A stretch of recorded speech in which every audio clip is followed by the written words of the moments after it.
Baik,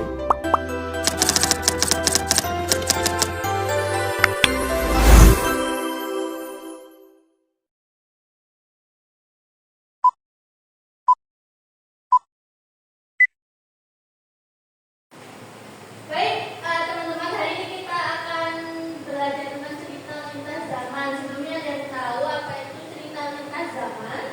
Belum. Nah,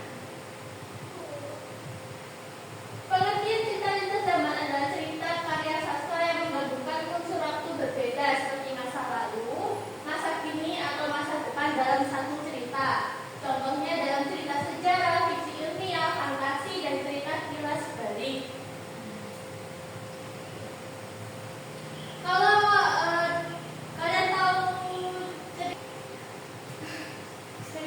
contohnya cerita sejarah, fiksi ilmiah, fantasi, dan cerita kilas balik seperti Laskar Pelangi, Doraemon, terus My Little mungkin ya, dan yang lain-lainnya.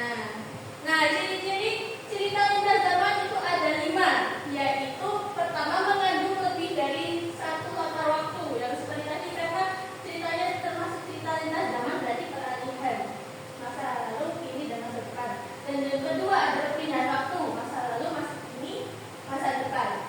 Dan yang ketiga menggunakan alur campuran, bisa alur maju ataupun mundur atau maju mundur. Dan yang keempat mengandung unsur imajinatif atau historis. Dan yang kelima tokoh bisa mengalami perjalanan waktu atau mengenang masa lalu. Dalam cerita Laskar Pelangi itu kan menceritakan tentang perjalanan Lintang